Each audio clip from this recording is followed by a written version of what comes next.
Peace, power, and prosperity. Peace, power, and prosperity. It's your comrade, your brother Yafeuh Balogun, back yet again, ready to share some real information, some real grassroots information, some real spiritual information.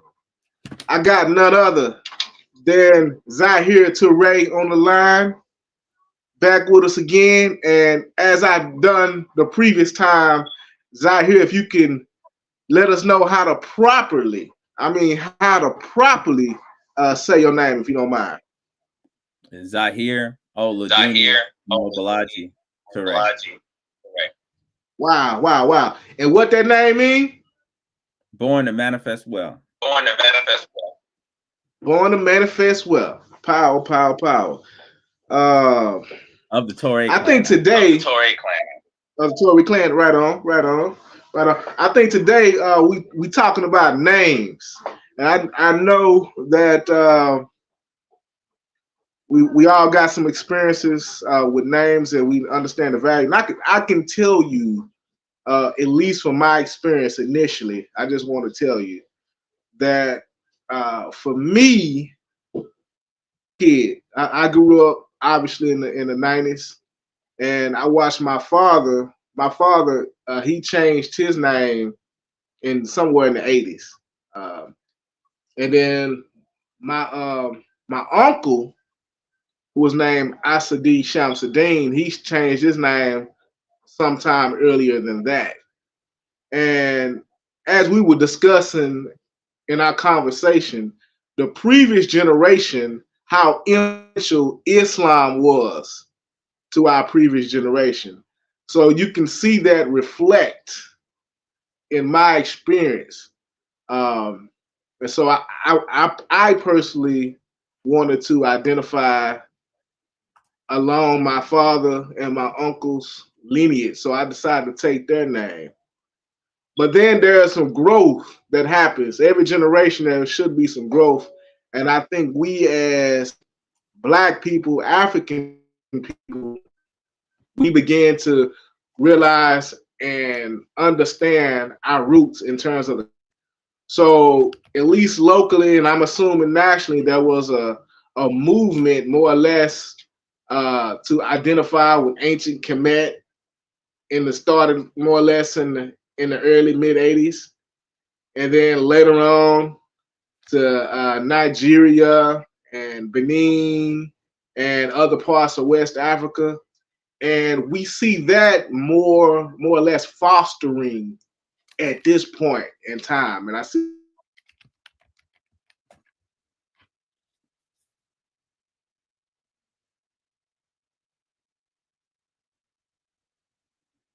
in Yeah. I'm not sure if his live went off or if I'm still on. But I'll go ahead and start some talking just in case. So I think the brother was going on to talk about something powerful. I think he was just talking about the manifestation or the legacy of names in what I call the Black Power tradition. And I explained what I define as the Black Power tradition. Uh, you back? I'm back. No, no. Hey, keep going. Don't let me stop you. I was just basically going to get to the point and say that names are valuable. No, keep going, brother.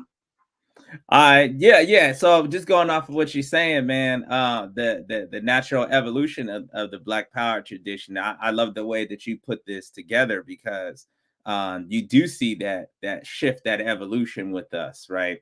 And this naming controversy, it stretches back.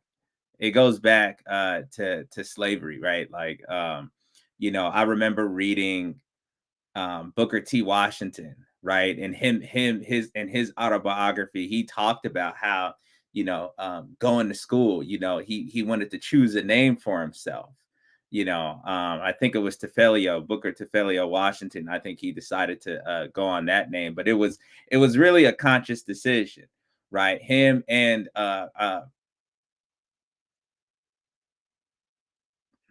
you're on mute. I don't know if I couldn't hear you. Um, But him and Frederick Douglass had the same kind of concept, right? I mean, it was a lot of people, we just didn't know our history, didn't know our names really. And so when we decided to actually adopt these names, it came at a time period where a lot of folks, the names became not just something that, oh, it's just your name, but it represented uh, a focus, a concentration, a moving forward. It represented what was our being, right? This transformation that was happening with us, that we're becoming something new and we're becoming something more. So this, I mean, that goes back all the way to those days, like I was saying with slavery and Booker T. Washington, but the concept always remains, right? And so back then, while it may have just been Booker T or Frederick Douglass, you see the evolution of us trying to really take upon our own names to really say, this is who we are as a new people. And so, like, when it comes to the Black Power tradition, which I consider, I think that may have been Black Power-ish of Booker T and Frederick Douglass. But for me, the Black Power tradition also taking on a more radical form, those of us who really wanted to escape the slave master's name altogether, we started linking that in with Eurocentric concepts of the names themselves. We started trying to figure out, well, how do we change this to fit who we are in this world and where we're trying to go? So you look at people like the Nation of Islam, which, used to use the X, right? Like, so they dropped the X because it represented like the slave name. So again, it was, but they had they couldn't figure it out either, right? To a certain extent, because they would have like, oh, you could drop your slave name. So let's say if you have 5 Marcuses, it might be Marcus 5X, for example, So, I mean, but what this represents is a kind of struggle for us to try to understand who we are and to implement a new process to say we are trying to realize ourselves as a new people in the society. So names do have a lot of power. Names is not just something that you put together. It is something that you almost speak into the universe. It's something that says this is who I am. Like, for example, my name, when I put it together, I had got it from Olentunji village, right? So I got a divination from them, and they gave me the name. One, it really means one who is wealthy, or one that's born of wealth, right? So you could see it within the culture. There's this the name is tied to your destiny, right? It's tied to why you're born here on the earth. And anybody knows the African spiritual system, they believe in spirituality, they believe in destiny, right? So that's a part of when you get initiated. It tells you this is what you should stay away from, like your taboos, but also gives you your destiny and what you are to do while you're here on earth. So even with the names and the concept, right? One that's born with wealth, it speaks to the person, their unique identity, and their destiny. And I want to speak on this real quick. They do acknowledge the individual in African culture. They do believe that the community is more important, because they believe like individualists are restricted, right, by the limitations of just being an individual. But they do acknowledge an individual. I think that that's a misconception, because those names have to fit the person's particular destiny. But we could save that for another conversation. So with that being said, in my own journey, when I'm looking for names and I'm trying to name myself, I had this same kind of process, right? Where I had to try on different names and see what fit and what didn't fit. I had to go kind of shopping around. And so my name does represent an evolution, just like it does for the entire Black Power tradition, because I had went through several names before I ended up with Zahir, right? And part of the reason why I chose Zahir is because I did feel like I was manifesting this new identity, this new part of myself that I wanted to bring forth into the world, right? And when I got that name from Olentunji, born to manifest wealth, that's when I kind of brought it together. And Toure, I got that from Kwame Toure. At the time I was in the AAPRP, the All African People's Revolutionary Party. I was very inspired from Kwame Toure and the things that he was saying. So what I was trying to do, what those last names do, like with Toure, like what you did with Balogun, you see, we create new legacies for ourselves. And I think that part is most important. That's the part I love about your story, because I think you said your grandfather first did it, and then it was your father. And this is important because what we're trying to establish, right, is a new tradition that's passing down and saying, hey, yes, we are truly an African people, self-determined in our communities. And so there's a lot of controversy, right? Some people say, well, I like my name how it is, but some other people, I say my grandfather's name is Bobby Johnson or something like that, and so they want to stick to honoring that, and they feel like it's disrespectful to change the names of what that slave master gave you, right? But in our tradition, and what we saw even with Booker T and Frederick Douglass, right, what it represents is a new force, a new generation, a new way that we're trying to move forward. So I don't consider it so much as a diss. I consider it as a way for us to manifest that power of that name and manifest a new tradition for us as we're moving forward. So, you spoke about Kemetic. Kemetic is another evolution in the thought, because we went through a big, like you said, a big Muslim phase, and that was kind of I don't want to say it was backwards, right? But we were trying to like I said last time, Islam we thought was the next best thing, right? The next best alternative. So again, the reason why I'm telling this story in this way is because I don't want us to view ourselves as a static end goal. Bam, like this is where we're at. I want us to view this tradition as an evolution and an ongoing transformation, something that's continuous, right? It's a continuous self-learning, because as we were stripped away from the continent, we were stripped away from a particular group. We were, stripped away from Yoruba or Igbo or Awe or Akan and so on and so forth. So, and then we were Americanized. They told us this is what it is. This is what you're going to be. And so I don't judge us on the basis that we don't have something 100% down yet. I'm only viewing us as a fantastic creative group of people that are able to respond to these oppressive conditions and create something new. And I think that represents a sort of power. That's that power that we have, that Ashe they talk about, like the power to make things happen. So I think that represents our struggle mostly. And as we move forward, even though you go from Islam, and we had Islam a little, like we said, we wanted to continue to re-Africanize in a particular way. A lot of people found out, like Hassan. Oh, I think Dr. Clark, he had a video one time where he said he was talking to Elijah Muhammad, I think, and he was saying, like, that name Muhammad, as a slave master's name, no, it was Muhammad Ali. And he was saying how that was a slave trader at one point in time. Muhammad Ali was like, well, Elijah gave me that name. And I think Dr. Clark said, well, he needs to read some history, but again, let's look at ourselves as a way of always continuing, always learning, and always getting better. And I think I know I'm jumping around all over the place, but I remember you talked about Kemet, but I remember the 5% Nation had some cool names in the beginning. They had like what you call it? What was those 5% names? Like Supreme, Master. Yeah. Oh, I can't hear you. I think you're mute.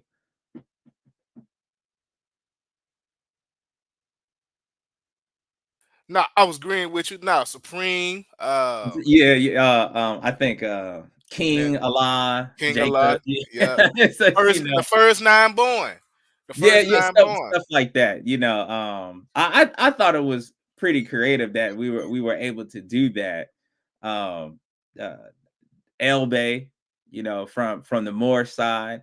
I think there's some Hebrew names that exist too, right? I think that they kind of created their own little version of this.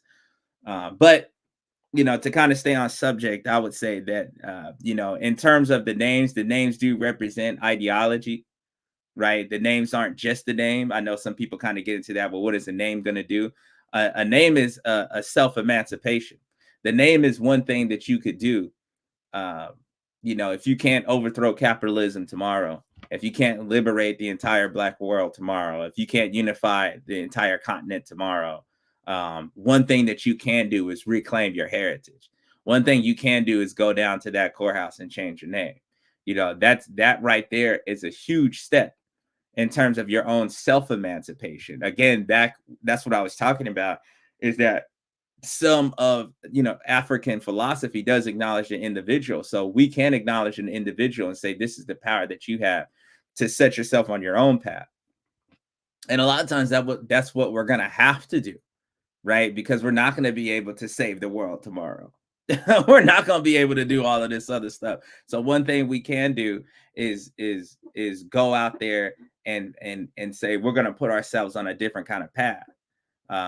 Now that path, the reason why I wanted to bring up those other names is because that path has to represent, in this evolution, or should represent our moving forward towards Africa, you know, reconnecting and moving forward towards establishing a good tradition that we all can kind of fall back on. I think that that's really where it should start moving into more so, because, you know, we don't want to make any more kind of mistakes. I think we've gotten enough knowledge now that we know where we should move into. So, you know, reconnecting to Africa, we can start to study, you know, Yoruba names and Ewe names and understand the diversity of that too, right? Because there's a difference with Swahili names, right, and versus Yoruba names, and there's a difference between Yoruba names and Zulu names. And, you know, that all could come with the concept of Pan-Africanism and which particular group you want to connect to when you go back to Africa. You gonna ask a question? I really was. I'm gonna let you continue. Go ahead. What? I don't know, man.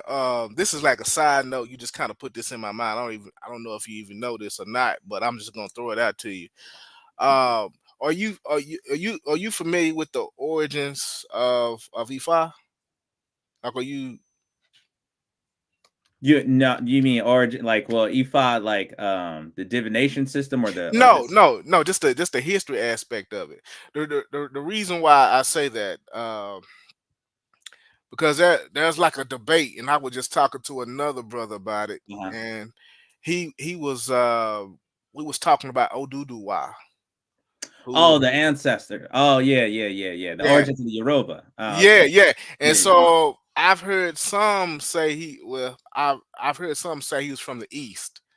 And those of us who identify with Kemet says that means that the East was in Kemet. Then I've heard some who identify with Islam say that he came more or less from the Mecca. No.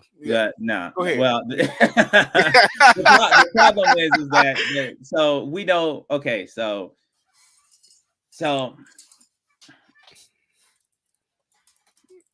I think us here in America, one thing that we have that I think is uniquely African about us is our ability to adapt and be creative. Mm-hmm. And so that happens on the continent as well, right? So they're able to adapt and be creative with their stories. And when different elements, the biggest difference between, I would say, like African cultural spiritual practice and American discourse, and we have to kind of set it up this way to understand, like, things aren't so compartmentalized. So it's like the African spiritual systems, they'll take a cross, for example, and then the cross will be not Christianity. The cross will represent, like, you know, Eshu or Elegba. So they'll take it and then they'll transform it to represent something inside their culture and won't see nothing wrong with it. You know, they'll take an image, like, for example, they might take even like a white like woman image, and it may be depicted as a type of mami water, which is a water spirit, right? And so, but the white will represent a different kind of aspect to them, you know, when it's within their culture. But when we look at that, we're kind of like, oh, that's not allowed, right? Because in our traditions, like, you know, with Christianity, I would say Islam to a certain extent, it's kind of like, this is what it is, You Right. know, you can't bring in this because then it's a problem. You know, so what happens is you have a huge Islamic influence, that kind of comes and goes earlier in history. And West Africa, when Islam comes, it's a political thing. So people kind of convert for political reasons, right? To get um, uh, more access to trade, right? And stuff like that. And so you get some kind of Islamic influence. And you'll see that with people like one of my lineages, one of my ancestral lineages, like the Husa, they're kind of like this mix between indigenous African spiritual systems and Islam, but I mean, it's not really Islam because they'll sit there and they'll use like the Quran almost like how you would use I don't know if people are familiar with talismans, but they'll kind of use it for like their divinations and stuff like that. So but it's really syncing the two together is what I'm trying to say. But I'm telling this story to say that you give it some time and you'll hear another origin story. If something else becomes dominant because it's the kind of creative dynamic of the spiritual systems, right? So like a lot of people would claim it does, a lot of groups would say it comes from the east, because there's also a connection with Kemet, rather than Mecca. You see what I'm saying? And so they'll say, yeah, this is how our Kemetic connection is. But for me, I say our connection is right there in West Africa. I don't see a problem with that. That's not taken away from Pan-Africanism. But, some of our earliest history in Nigeria was this Nok civilization, NOK. And they had a civilization too, that was like Kemet, So I think sometimes what we didn't, I don't think we knew all of this.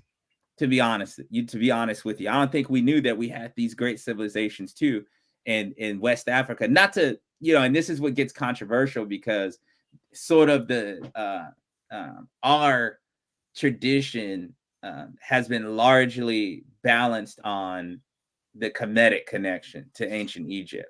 Right. And so there's this sort of tension to say, well, I think our ancestors of the West, it's almost like, well, what are you saying? Y'all don't rock with Kemet, and it's almost like a disconnected or diss.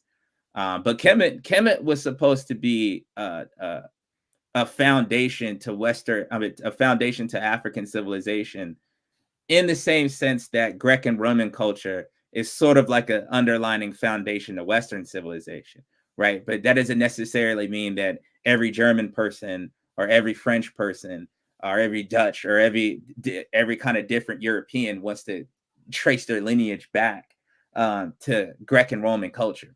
You see, even though it's an underlining philosophy to Western civilization as a whole. Right. So, it doesn't have to be a source of tension to me anyway.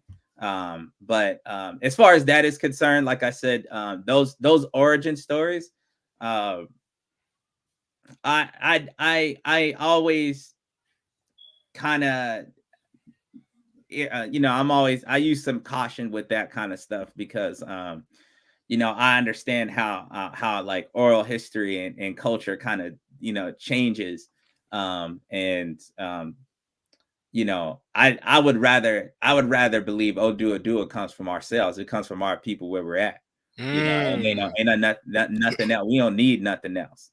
We got it all that we need. We just got to dig deeper. We got it. You know what I mean? We're not missing anything. There's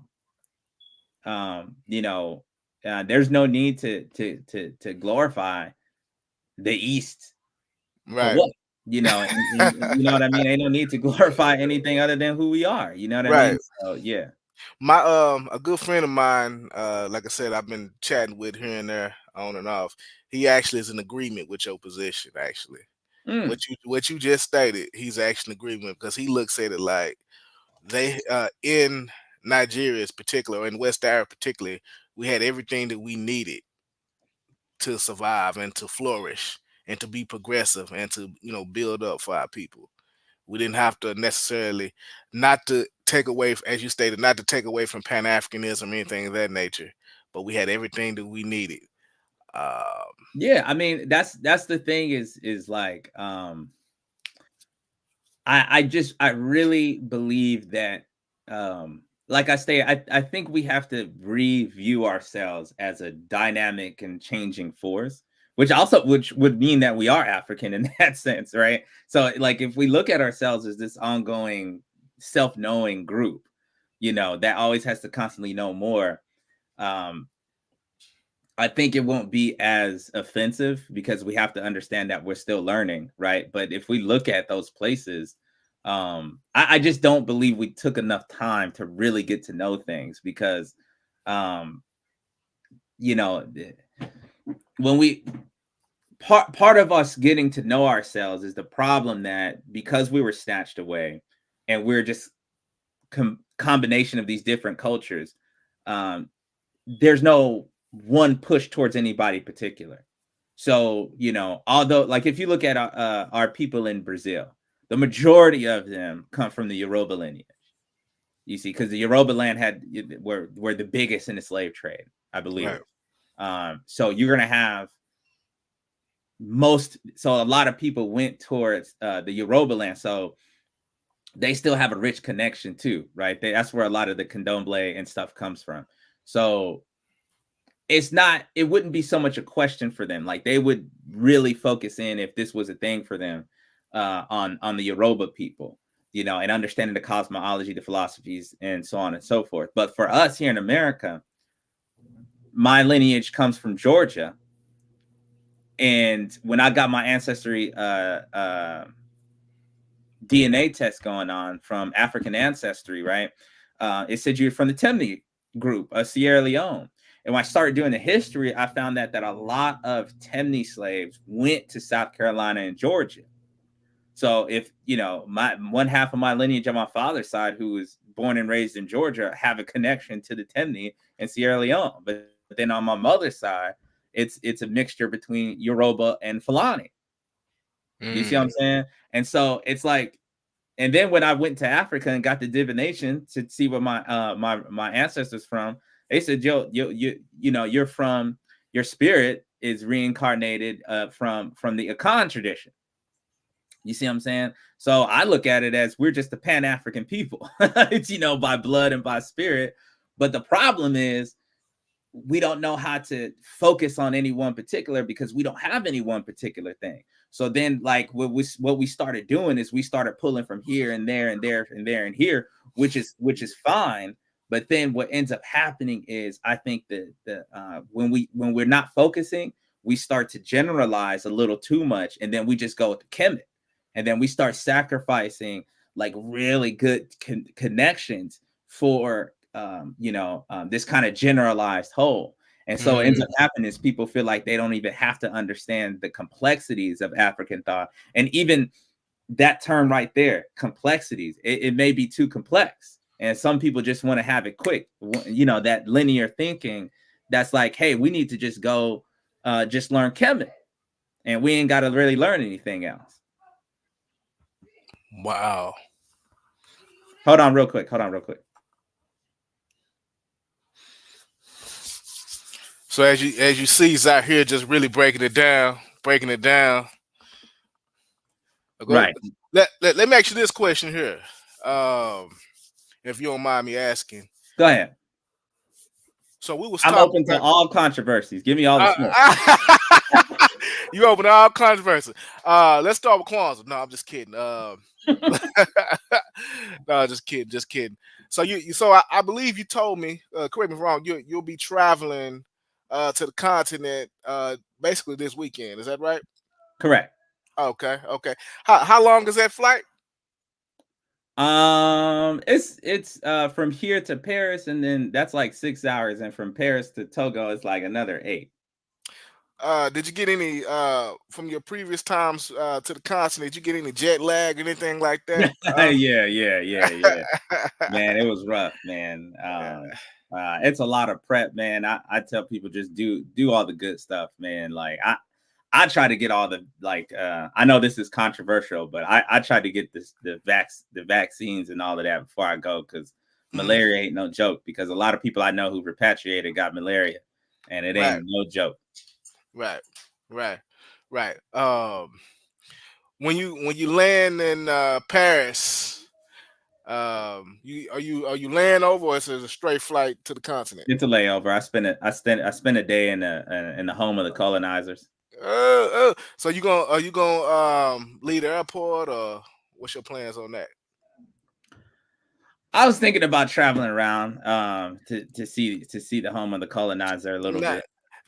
I can't say I've been there, but my family has been, my immediate family, like my mother, my sister, and nephew. They all traveled to Paris a couple times. They say Paris basically looks like a shithole. I mean, and I think the obvious thing is the Eiffel Tower, which that's Mhm. that's pretty much it. But they said Paris is like a shithole. Look like every hood in America. I don't know. That's the thing, man, and that's the point of this like conversation, right? Right. Like, you know, what does it mean to glorify your own? What does it mean to love yourself? You know, and this is what the controversy for some folks is, because they'll be like, well, if you love your own lineage, why change your name? But again, we answer that by saying we love our lineage, and that's why we reject the oppressor to create new lineages that we love. But what we see based off, like, even with the somewhat with excuse me, with some of the comedic conversation, not all of them, is a romanticization of things other than ourselves.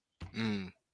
You know, and so it's sort of like you know, yeah, like for example, I remember the first time I went to Europe, not Europe, but the first time I went to Africa and came back. Some people are like, "Oh, you went to Africa? That's cool." Well, you know, I went to Mexico, or I went to France, or I went to Germany one time, and I'm just like, "Well, what the fuck? Y'all supposed to go to Africa?" But you can see, like, even in our minds, there's a kind of romanticization of these things. Like, we know all about this European history and all that stuff, but we don't know much about our own history. And it's like, you know, what we expect from Africa is that it's the shitty. It ain't, you know, it's the horrible, it's the slums. And why would you want to go there? But then we get so surprised and shocked when we go to the heart of the European society and see that it's not any better than going to your own hood, you know, as you just said, like it's a slum place, right? Right. You know, yeah. Yeah. Yeah. Yeah. So I just thought that was interesting that they said that for sure. Um. Hmm. In terms of spiritual traditions, are there? Because I know we know about Ifa, I know we know about Vodun, and it just really just the West African experience in general. Are there any major differences, I guess, as far as spiritual traditions, or are they all kind of the same, you think? They're all different. They're all different. So the traditions, right? So voodoo, how we call it in my practice, VODU, which for us is like the free society, is kind of what it means, or to bring peace to the people. Is these two ways that we say it. When we understand voodoo, what we're understanding it to mean is it's a tradition of the people. Right. Voodoos are spirits. You see what I mean? So voodoo, Habisio or Shango, is otherwise known, is a voodoo. Ogun is a voodoo. You know, so on and so forth. So really, what we're looking at is the spiritual practices of a group of people. So that's why we say like Ewe voodoo, for example, because it's not even really that you would call it voodoo, but this is just a practice of the Ewe. This is how we honor our ancestors, and that's why it's big on family, right? Because it's really a family-based practice. It's about carrying on that legacy. That's why some of the first things you do is you'll find out your family spirit, and you may initiate to that to keep it going. So it's not so much voodoo versus Ifa, right? But this is how the Ewe do it, and this is how the Mm. Yoruba do it. You know, and the Yoruba, they don't call it voodoos, they call it Marisha. So Shango is an Orisha, right? Yemiya is an Orisha. So they're similar and different at the same time. The similarities would just be the generalities of you know, the belief in like a god such as Olodumare or Mao Segbelisa. It's separation from the people, right? Because they believe there's a distance between God and the people. God doesn't have any direct intervention. And this is why we kind of go towards ancestors and other spirits and so on and so forth. So those things are the kind of generalities. But what you'll see is you'll have a different way that they honor, or the different way that they'll do their particular practice in one culture versus another, right? So you might go to the Akan tradition and it's going to be different because that's how the Akan people do things, you know, but it's going to be different because this is our culture, our family lineage. And then when you look into each group, it's not centralized. It's very decentralized and lineage based. And this causes issues. Again, kind of the big problem. And this is something I had to learn too, right? Because it's when you, from our mindset and what we practice, it's only one God, and name is Allah, and this is how you do it. It's only one orthodox way of practicing Islam, right? You know, it's only one God in the Christian way, and all that other stuff, they got it wrong over there. It's not really like that because it's so decentralized in the African tradition. So I had to learn too, because I'm thinking like, what is this one way? Da da da da da da. Now there's some obvious wrong ways to do things. Like you can't initiate yourself. And there's a whole lot of people that want to do that because they want to get money and scam people. But other than that, right, there's it's a very decentralized tradition, Pan-African in the sense where we share certain spirits. Habisio being a good example. You know, Habisio / Shango can be found in Orisha or the Yoruba tradition and found in Ewe. So I call those spirits a Pan-African spirit. That's just what I call them because they're transcultural in a sense. The spirit, the practice of honoring our ancestors is Pan-African because you find that throughout the continent, right? You can find this thing called masquerades in the Temne culture, as well as the Yoruba culture and the Ewe culture. But Goru Voodoo, the kola nut deity, that's not in the Orisha. That's not in the Yoruba. They don't have that, right? So there's also differences, different spirits that belong to different cultures and different ways of doing things. Like even divination practice could be different. The Ewe are descendants of the Yoruba, so we shared like we adopted the Afa divination system, but you ain't gonna have that particular system in other cultures, you know. So those are just example of the similarities and some of the differences. And that's why it's kind of important that you know, we try to connect and really learn a particular culture when we're talking about this re-Africanization process. And that's part of my journey of creating this Maguzi philosophy is I wanted to really create a culture here that we could be authentically African without necessarily having to sacrifice some of the of our own history, you know, some of our own understandings of ourselves. What do you mean our own? Are you talking about here in America, or are you saying our own in terms of the country? Right, right. Like in like Black folks in America. Okay. I wanted to create where we could be authentically African in a way, but we're not necessarily having to sacrifice all of ourselves. Even though, you know, I got some friends that say throw that Black American shit away in the trash, right? And and I understand, but I like things like Kwanzaa, for example. I like things like Emoji Karamu, you know. And I say, like, how do we keep these traditions while authentically reconnecting back to the continent and sharing a new identity that we could practice both an appreciation of ourselves and appreciation of African culture from the continent, and emerging this new African being, you know, that has a rich cultural connection, but still able to say, this is, you know, we still are who we are. So just to kind of address some of the people that's in the back, because there's some people in the back you just can't see them. Okay, to address some of the people in the back, first thing that I always heard, and I know you addressed this previously, but I just want to talk about it again. When you got to the continent, with folks realizing that you was from America, was there any, like, did anyone you feel like you looked down on you when they, or or did they? Or on the other hand, did they kind of greet you with open arms, so to speak? I got nothing but love and respect, right? So this is somebody kind of hit me up today earlier on Instagram about this. But so first let me answer the question, right? I got greeted with nothing but love and respect and embracing. You know, to me, it was nothing but, hey, you know, here's somebody who wants to learn the culture of the A-Way and reconnect with his ancestors. We're gonna love to help you out. And it wasn't no hating at all. You know, it was a complete embracing of me as a person reconnecting to the heritage. I mean, you know, that was a big thing for them because it was like, oh, you know, we're connecting with folks. And really, whenever I go to the continent, they're all kind of, you know, the funny thing is they're all kind of like, why did, you know, there's almost like a conception that like there's like a hatred from America to the continent sometimes. Oh, really? Okay. Yeah, Okay. It's like, yeah, we got love. Like, it's like we got love, you know. They're like, man, we love it, you know. They didn't have no problem, you know.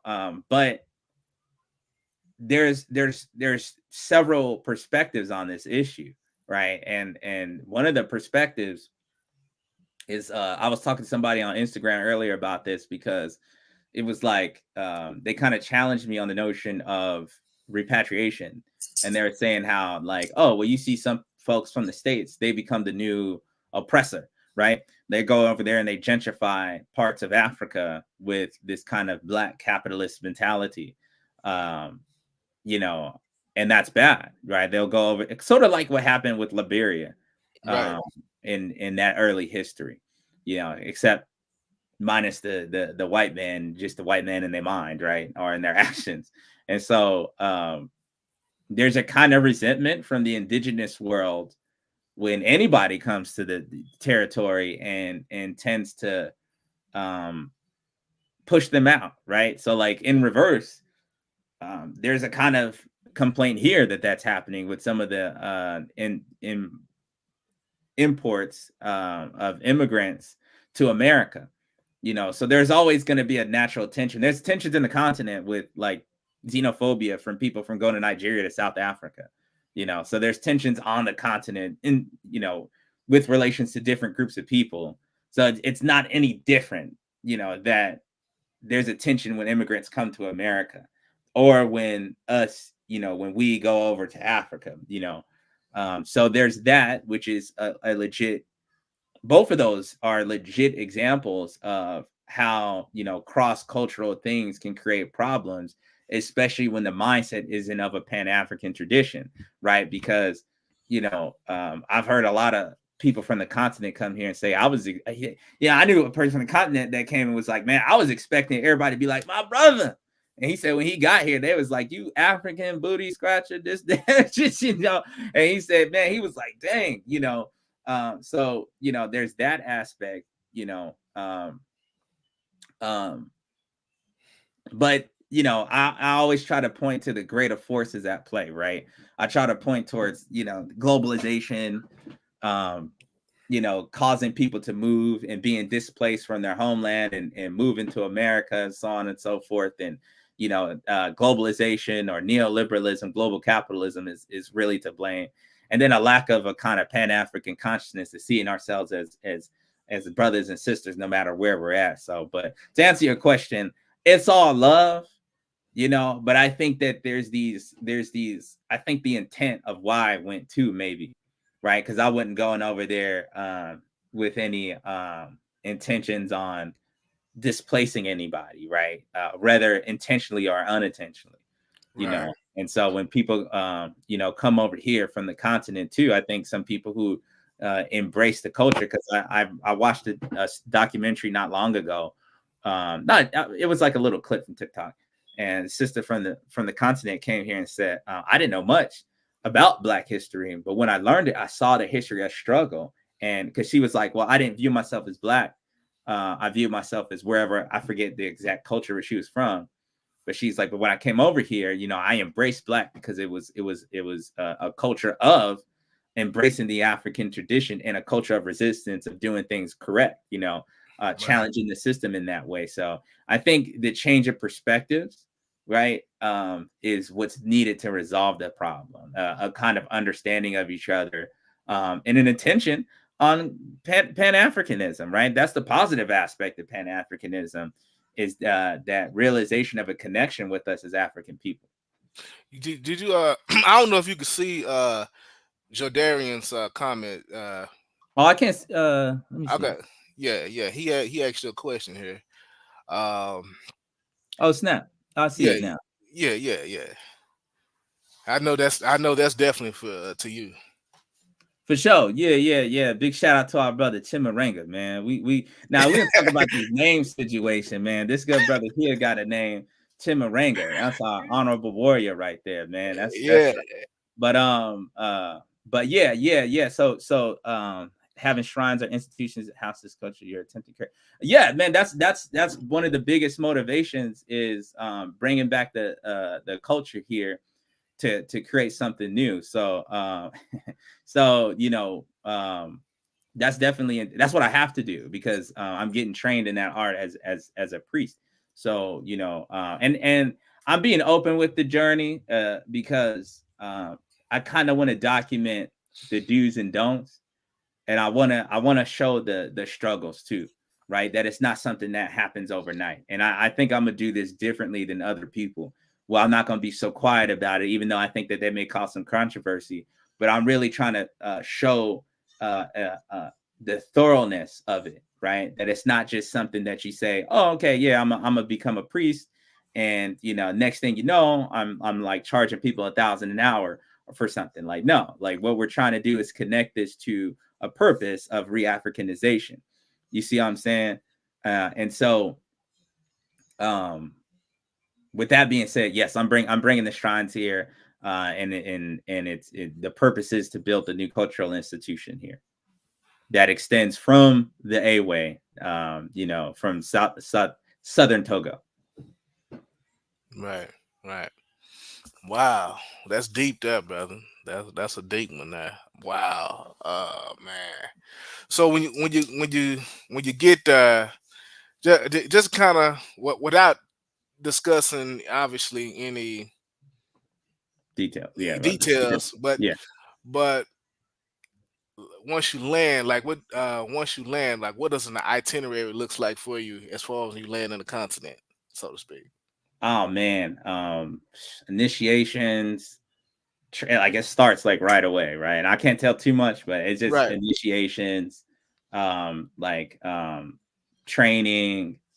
Really, the cool thing was, last time I went was getting to know the community, right?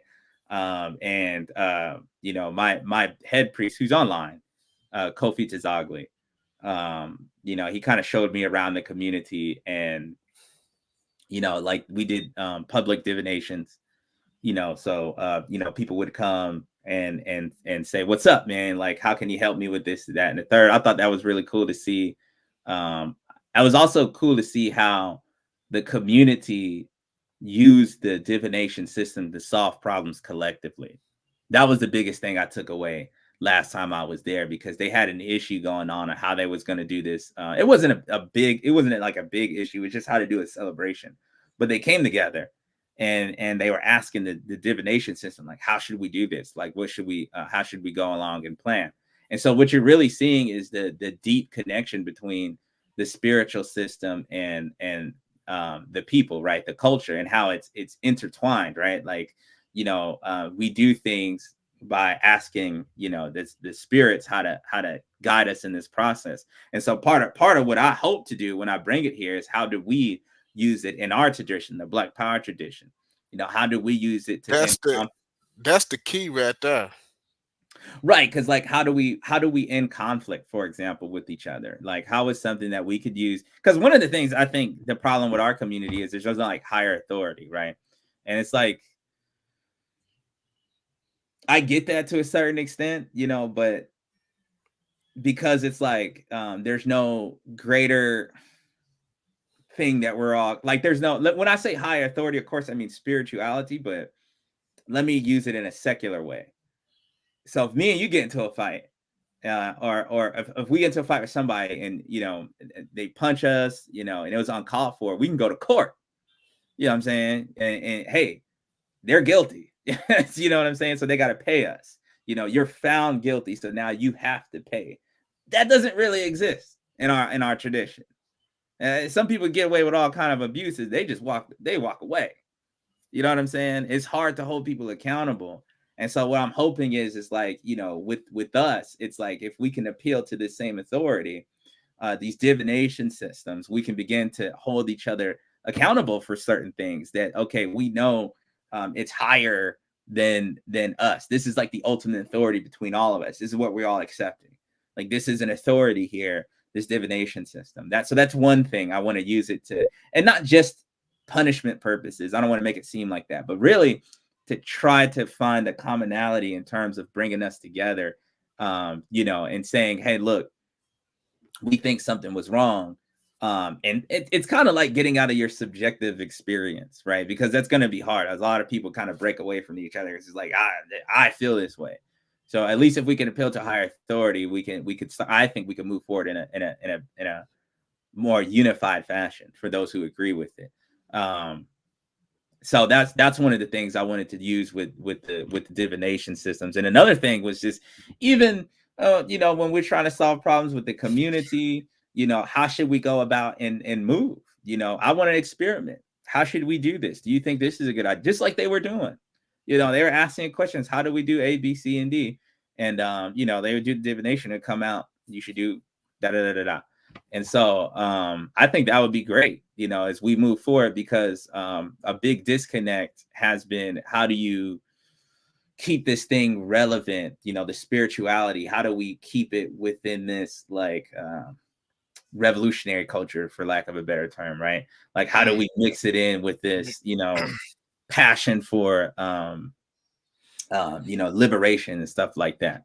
So I think this is just my thought process. Just doing the little bit of research that I've done, I know that ATR, African spiritual traditions, so to speak, are going to become more popular within the next century. Like it's going to be a growing thing, is what I'm saying.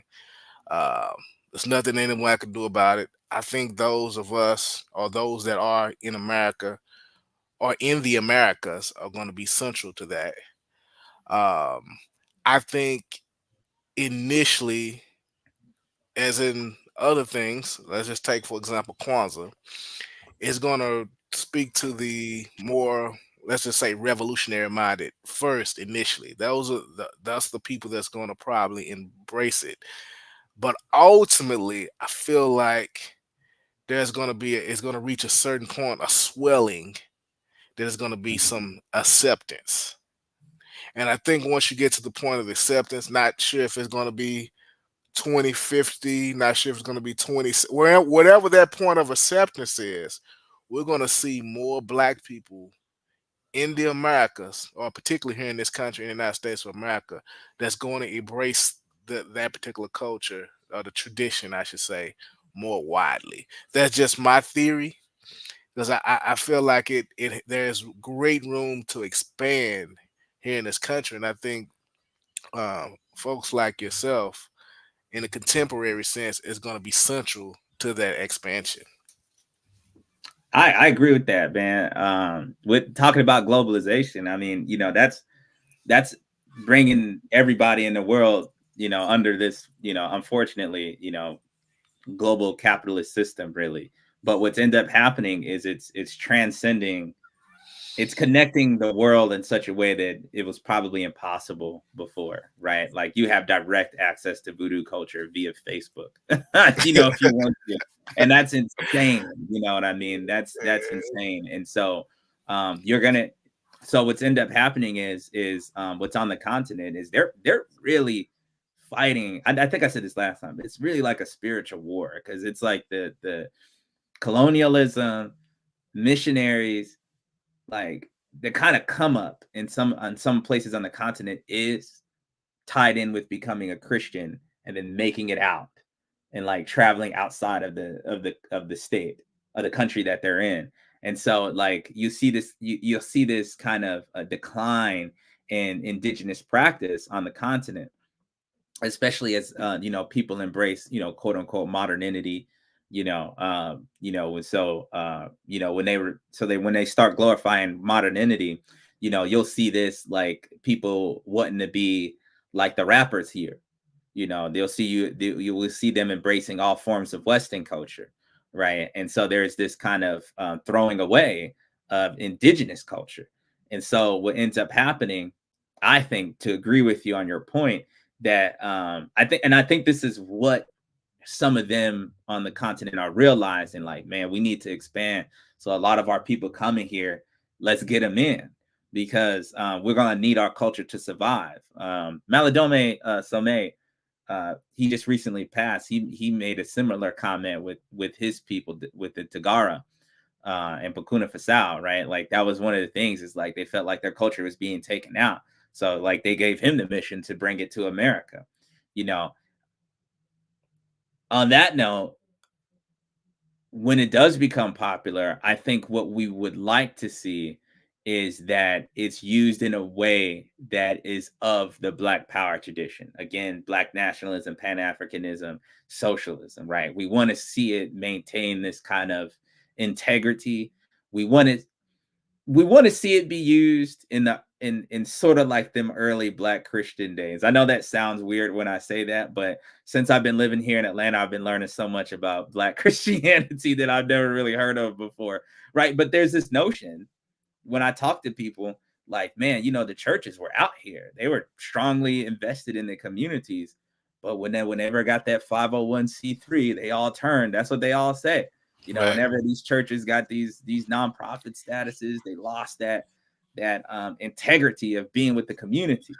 And so we don't want to, push these African spiritual systems to the money side as soon as they come, right? We want them to hold on to this tradition of relearning ourselves as African people and having this kind of liberation psychology, for lack of a better term, liberation theology. We want to keep that. And so that's going to start with just like people like me, I'm saying, like being able to synthesize the two and saying, yeah, let's do it in this way. Let's move it forward. So that way in its conception, we know what it is. Right. Wow. That's deep. Man, I'm a lot. We done had this great talk about names, man, and everybody sitting here wondering what's up with your name. Where you get your name from, man? Oh, the Balogun and the infamous Balogun tribe of Dallas, man. Come on, man. Yeah.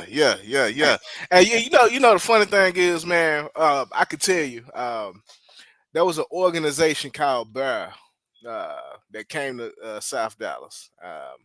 And if folks want to look it up, BAIR, you can look them up. Bear, armed group that came to South Dallas. You can kind of Google that, and you probably can find some information. BAIR, named Bear, and their whole thing is they was coming to South Dallas. And well, first of all, they was going around the Dallas Fort Worth area, and they was armed, and they were just intimidating folks at different religious centers. Then they decided, hey, we're gonna come to South Dallas. Now, if you from Dallas, Texas, you know that the southern part, that's where we from historically. South Dallas, that's Black folks historically speaking. Right now we got a little bit of gentrification going on, but for the most part, we still there. And I'm talking about 80-90% of us that come out of that community is Black folks. So these people who was right wing, other folks, let's just put it that way, said they were gonna come to South Dallas and they was gonna have some guns with them.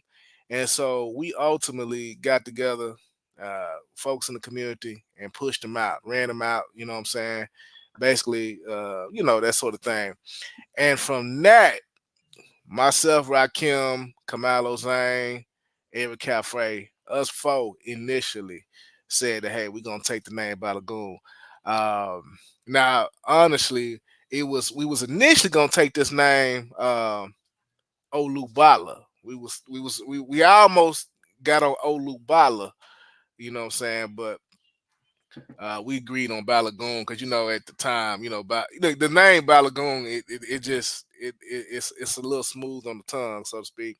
And so at that particular time, we had different folks outside of us four, if you will, that kind of took that name. But for the most part, me and Rakim have been the main ones that's kind of taking it. And I actually, I legally became Balogun, if you will, back in 2015. So um, that's something that I've been pushing for a minute. You know what I'm saying? And I'm hoping that different folks do the same thing. I've actually helped at least 3 or 4 people that I know go through that process here in the state of Texas as far as changing their name. You know what I mean? And I can even tell a person how to do it free of charge in the state of Texas. You know what I mean? They file the right paperwork. You know what I'm saying? So I just think it's all about knowing who you are, first of all, knowing where you want to go, and just actually taking the steps to do it. Now, obviously, there are folks that, for the most part, they do it without going the legal process. That's cool too. You know what I mean? Ain't nothing wrong with that. But I think the extra step is the value because you transfer that to your children. Right, like it's transferred. And so, take for example, I was at my cousin's funeral last week. You know what I mean? And keep in mind that that side of my family is more like in the black liberation Islam type of mentality, right? So you can imagine what the previous generation was about, black liberation Islam type of thing. At the end of the day, regardless of how folks are prior to that or how folks are outside of that environment,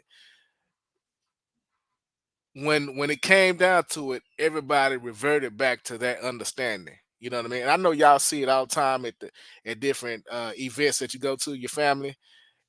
When you don't know nothing else and you're in a pit of despair, everybody's gonna revert back to understanding. I saw some folks revert back to some black liberation type of thinking at my cousin's funeral. So I said, wow. But that was the power. I go there to say that was the power of having that name. You know what I mean? And the name is everything because it reflects the kind of direction of of those that come after you. And I see like my younger cousins, younger than me, they saying certain things to kind of affirm. I didn't even realize that they even felt that way, but that's just what came out during the ceremony. And that's the story, amazing story, and that's the same story like of the East Coast Panthers and Right. and the Shakur name. Right. It's creating these new legacies out of struggle. And that's the whole point of the Maguzi is what I'm trying to do is manifest it into such a culture that we all understand it, so that way it's not so random now. You know what I mean? So now it's like a person in New York or a person in St. Louis, Detroit, Dallas, so on and so forth. It's like now we all can, like you said, go back to a default. And the default has to be this new culture that it's born and bred in you from a child growing up. So that way it's your first line of thought right there. You know what I mean? It's something, it's more than just an intellectual, I agree. It is a part of your being. It transcends, like in the book, I talk about what Du Bois, his thing about the dual consciousness, not yet African, not yet American, double consciousness. And what I'm saying is we're trying to push past that duality and say, no, not yet African, not yet American, African. That's what we are. And this is what it means now. It means this specific set of traits. It means this is our holiday calendar right here. We got it. And it reflects this history. It reflects this history of struggle. Again, going back to the holidays, I think we talked about that. The holidays reflect our own story.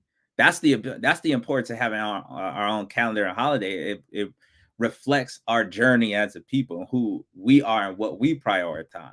So, when we do this type of stuff, it's just to say we all acknowledge, right, a history of Black power, a history of, knowing ourselves as African people, a history of knowing the people on the continent. Because you've met people that were born to the lineage, and it's a conviction, right? It's like they know it, right? Like, yeah. My uncle was, freedom fighter, da da da da da da. So I know it. My father was a Panther, da da da da da.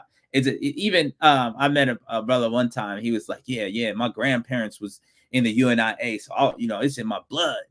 So you create a new legacy. It's a whole new understanding. But what I observe is that it gets lost because it's not quite yet this um materialized almost culture, that we all can say, like what you guys did, like come together and said, that's it, this is what it is moving forward. Do you see what I'm saying? Like, I get it now, this is our naming system. So even as an individual comes a part of the culture, it's like they're now aligned, even if they're not a part of a greater culture. They could be the individual African who starts a lineage wherever they may be, even though there may not be other people, you see. So that's pretty much the purpose of what I'm writing and going about this journey. Yeah. Oh, brother, you can keep going. Not just kidding. You know how I get, man. You know how I get, man. So hey, that's why I don't, man. That's why anytime you ever, if I've ever spoken at a rally or anything of that nature, my speeches or my statements are always kind of short and sweet. You know what I mean? So I'm like, no, don't let Yafeuh do it. Then we're gonna put somebody else up there because Yafeuh don't do it. I try to get like a preacher, you know what I'm saying? I get up there, Yeah, but yeah, man. I gotta go speak sometime next month, man. I'm just gonna go ahead and write it out, man, because I'm like, man, I ain't, you know what I'm saying?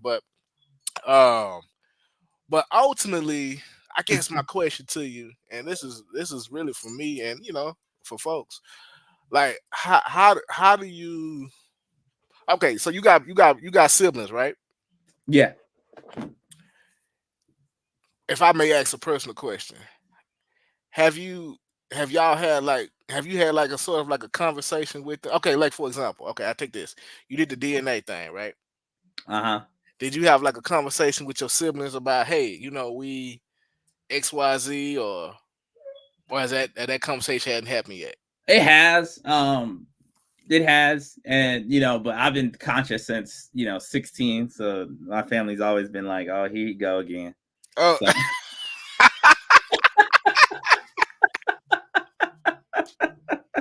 okay. So they're like, oh, this out here just okay. He just going out. Okay. So it's always been there. It's always been generally accepted, but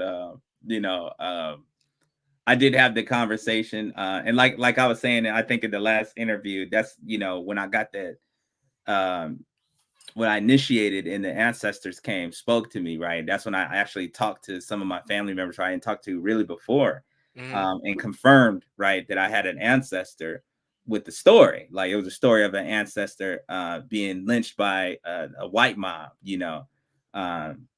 so it was like connecting with the African spiritual systems at least allows me to kind of know my family better, which is a good thing. But it's kind of been met with there goes Zahir again, Yeah, it's been mostly like, there you go, what I'm saying. So I would have to create my own tradition. So you're gonna be the first. So, man, Yeah. so They you call from that being a pioneer in the voodoo tradition. It's like you got to really break off and kind of do your own thing, like because it's so, like I was saying, like on the continent, even there's this huge Christian influence, and so people have to kind of break away and really reaffirm themselves in these traditions. So it's going on the continent too. wow. Wow. Well, I was gonna say. So you from? Are you from Tennessee or you from Georgia originally? No. I was, I grew up all over, so That's right. Your I don't family have a military. Right? homeland. I Yeah, mean, you don't have a. I like to say because my father's side of the family is from Georgia. I'm a Okay. blood citizen of the Republic of New Africa, right? So Okay. yeah. Well, hey, there you go, right there. There you go. So Georgia's always, at least from your perspective. Okay, gotcha. I don't know why I thought you was from Tennessee or something. My wife's from Tennessee. Okay, that's why. Okay, that's Yeah. why. That makes sense then. That makes sense. So now I want to go back. I want to go back a little bit with you just personally, and I know we probably mentioned this before, but like, is there a particular incident or situation Mhm. that kind of just sparked you into this direction? Like, is that some? Because like usually there's something that happened, or there's something that people dream, or s- something that you feel, or something of that nature, or a conversation that happened Now on a you mean movie. to African spirituality? Yeah. Literally, cause there's a lot of I guess Christian and Islamic folks that's kind of a part of this, and this legacy of struggle that we've been talking about. Like there's a rich history with Christianity, there's a history with Islam, and right now there's, I think since the founding of Oyatunde, before Oyatunde, but really Oyatunde in 1970 sort of solidified it. You can correct me if I'm wrong with that statement. In 1970, that's really been a strong push towards this African spirituality thing. So my question to you is like, what happened that really just pushed you towards that? Like, For me, it was always that fifth of the 6 African virtues, right? 6 African virtues: reverence, self-control, mindfulness, courage, dedication to work, and communalism. Those are the standard virtues of the Maguzi philosophy that we go by. But dedication to work, right? Like, so, I became conscious at like 16, right? So how though? What? How did you? So pretty much I was, probably always a little anarchist. So I was always rebellious. Okay. So I was always. Was you bad at school, Zahir? Was you bad? We all got Because you come across as the professor, man, straight up, like. And that's the thing, and that's the thing. But I didn't really care back then about like school or nothing like that. You know what I mean? I didn't really care about it, and so I was really engaging in a lot of adventurous activities. Okay. There's a rich legacy we have back in those days that wouldn't reflect nicely on legacies of today. But so basically, I got sent to this alternative school. Basically, it was like this militarized alternative school in Hawaii. That's why I was living at. And when I went to this alternative school, I was the only Black person. Everybody else was like Filipino, Samoan, Hawaiian. And, I just remember engaging in all these conversations with people. It wasn't even engaging in conversations. It was just like people were like, this Hawaiians, man, we got this history, King Kamehameha. They would tell us stories about him, a famous figure in Hawaiian history. He threw the big rock. They told me about the boulder, threw the big rock from one island to another. And Samoan people were talking to each other with pride, like, hey, we Samoan, man, we supposed to be able to be better. And it was so much rich history that everybody had. And it was like when they asked me the question, like, well, what's up with Black history? Right. And all I could tell them was like, well, it's Martin Luther King, white Jesus came and saved us one day, like everybody else. Like, we don't know. We don't have a cultural legacy. Like I ain't gonna say we don't, but it's not readily available. Like it's not like it doesn't get passed down, or at least it wasn't told to me, And so when I was there and I was seeing all this history with people, and they was asking me, and some of the white folks there are just like, what's up? Because they was how white folks do. They was like, what's up with y'all niggers, man? Y'all ain't got nothing. What's up with y'all? Y'all just, why Black people so bad all over the planet? And I just had nothing to say. Like I couldn't tell. But the irony was, like, it's funny. Malcolm X kept playing like every week before I went to this thing. And I just remember the movie.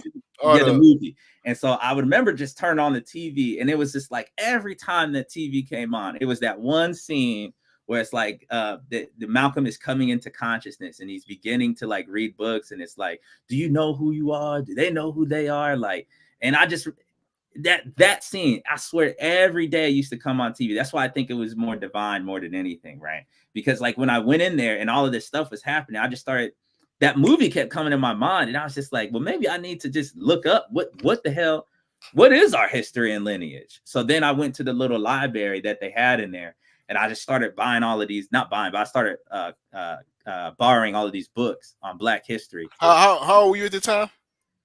15, 16. Okay. And I hate reading too. So I end up, I think the first book I got was the autobiography of Malcolm X. So I was watching the movie, and I was just like, what? And so I started reading it. I just got inspired by what he was saying. And I started getting all these different books on Malcolm. And he was talking about like the history of our people, Pan-Africanism, all of this stuff. And just like what happened to him in the movie, I started firing back on all of those damn Yoruba devils. Tell the white man the truth to his face. I started to just study, and I said, y'all are a bunch of colonizers. Y'all the ones that don't have no culture. Y'all the ones that have no history because y'all steal it from everybody. Yes, I used to go hard in on them, but then I started appreciating that with the Filipino brothers and sisters and Samoans and Hawaiians. I really started learning more about their culture as well, because their pride in themselves influenced me to take pride in myself as an African. You see what I'm saying? And so that's what I really appreciated about the diversity of like culture. I made a post about that on my priest page, but yeah, that's what got me started. And so that's what got me started on the journey. But of course, after I got out of that institution, well, a little bit while I was in there too, I started reading more about, I remember I bought these specific books, I think from Barnes and Nobles. I don't know why I remember this, but it was like, I bought a Message to the Black Man. And I bought Marcus Garvey's Life and Lessons, and then I got Destruction of the Black Civilization and a couple of Panther books. And I ain't gonna lie, I didn't really like the Elijah book. No disrespect to anybody, and I just couldn't follow it. But then I read this is like after I read the autobiography and a couple of Malcolm X books. Then I started getting into the Panther books, and that's what really I love the Panther books because they were like reading like little movies and shit. Right. Yeah. And I was just so impressed because of how they were talking in the books, like this pig motherfucker, and all this other shit. And so that was like Seize the Time, Revolutionary Suicide. I was just about to ask you what, as far as the Panther books, which one? What's his name? Geronimo Pratt. Right. Last Man Lamia Standing. on. I think it's Life on Death Row. I think is that one. Yeah. Yeah, and it was just on from there. I just was reading the Panther books. But ironically though, when I got out of the army, right? Because I went in the army in 2006, because it was a family lineage, so we talk about family lineages. And so that's really why I went in there. And when I got out all that time later, it was like a awakening, because I got to really be free to really go back and study all this stuff again and also engage in the activities. Right. So that's when I went out and I, joined all of these movements, so on and so forth. And, and so I'm saying that to say, like, it was really me being a part of these movements and learning different ideas, seeing what works with people, and understanding myself through engaging in these different groups, and being dedicated to this concept of re-Africanization, which really led me down this path of the cultural nationalism more so, and engaging in the spiritual stuff. Because I started, I didn't, I like Marxism a lot, but I never really said I didn't believe in a concept of a spiritual world. Absolutely. But I was okay with it, right? Like I was okay with materialist analysis, right? I was okay with understanding that the material reality is needed, or understanding that is needed for economic and historical analysis in terms of economic systems. But I didn't think that necessarily meant that there's no spiritual reality. And then engaging in these groups, I felt that there was a lack of connection to spiritual world, and that the psychological and spiritual unity and transformation and help that's also there, right? That may not be accounted for in a pure economic analysis. When people are deprived of human connection, that's not really accounted for, right? And you could see that in now I'm gonna get controversial, but you're gonna see that in state socialist societies a whole lot, is like the devaluing of an individual and their and who they are, right, in order for them just to be a plain worker. and kind of get exploited by the state.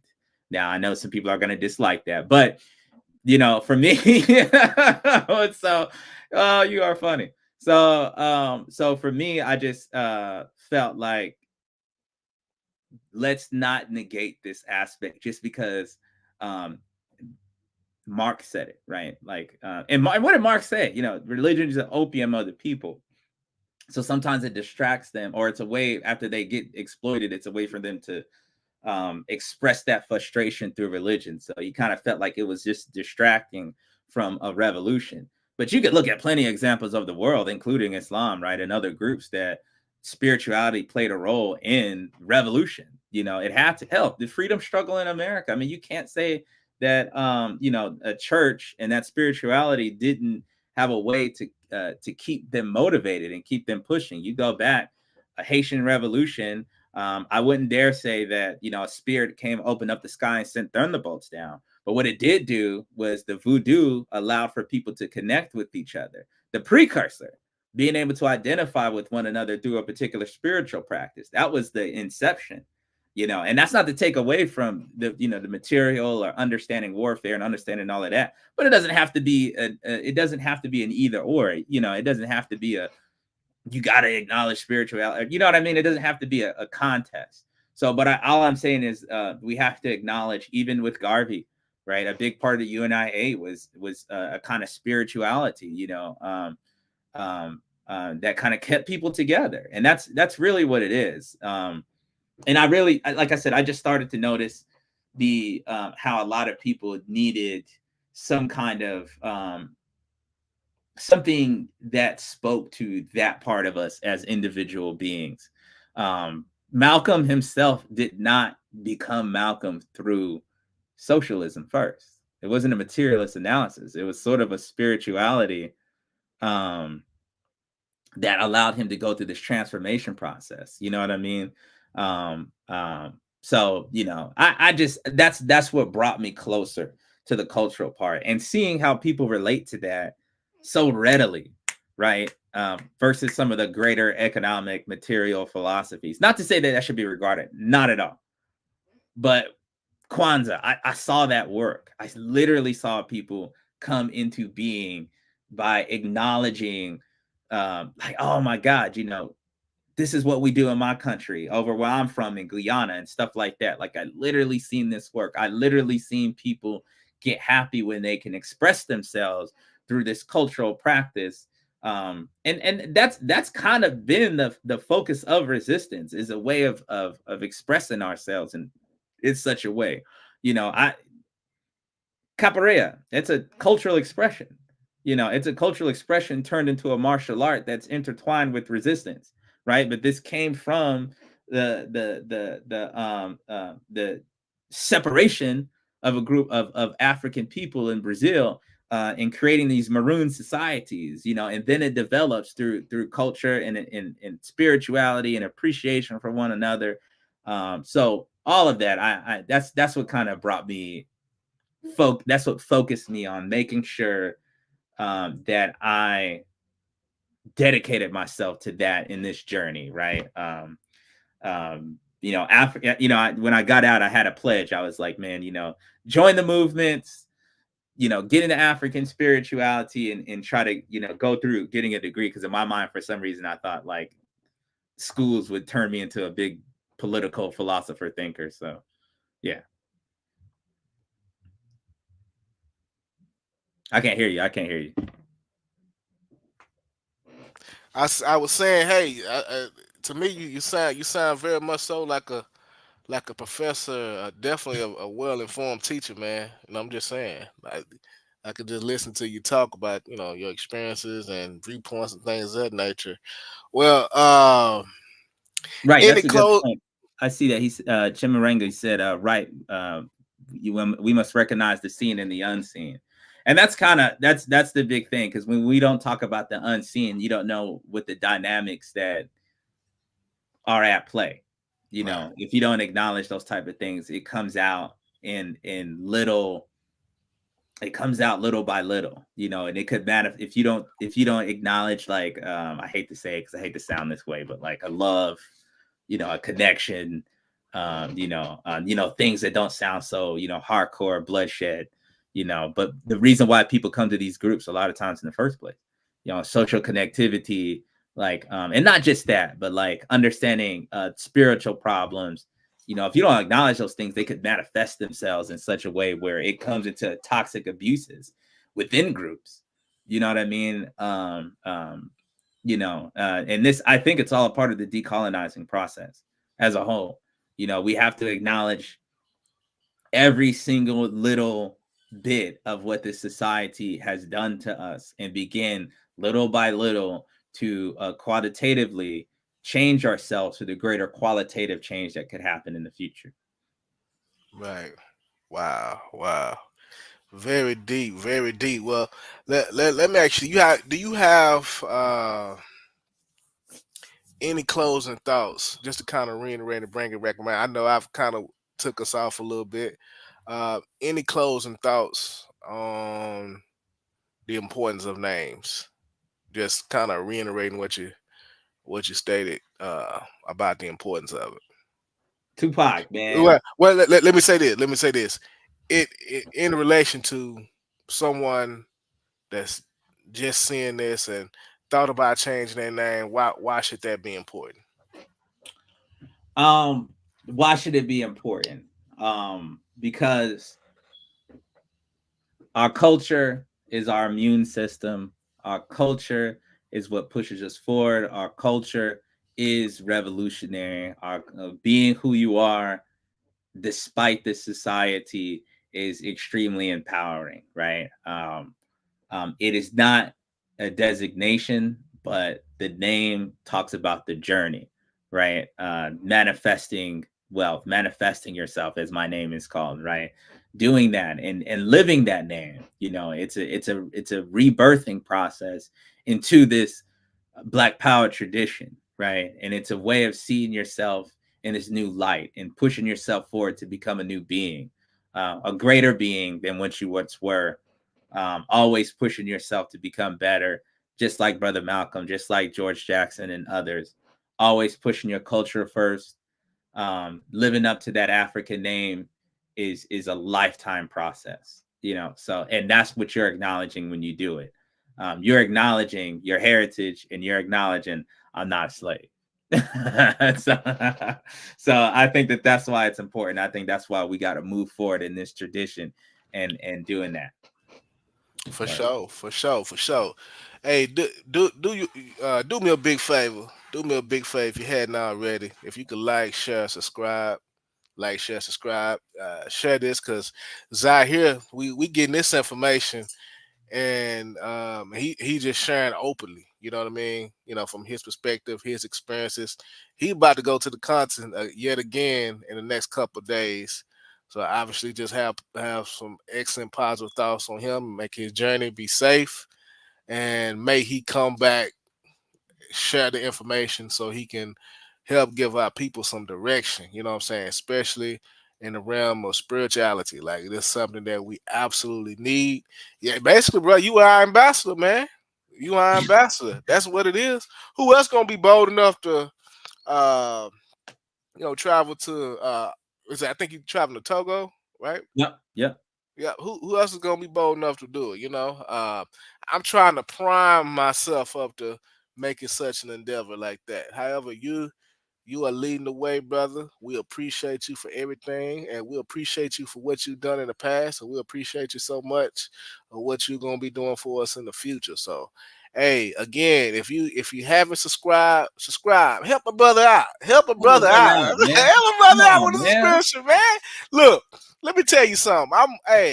I'm one of them brothers that's real grassroots, man. I'm telling you that right now. I'm one of them real grassroots brothers. That's right. You know what I'm saying? I'm not, you know what I'm saying?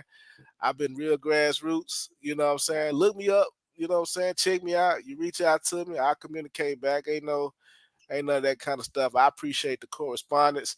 Chamaranga, hey brother, appreciate you so much for keeping the chat alive. You know what I'm saying? And you know what I mean?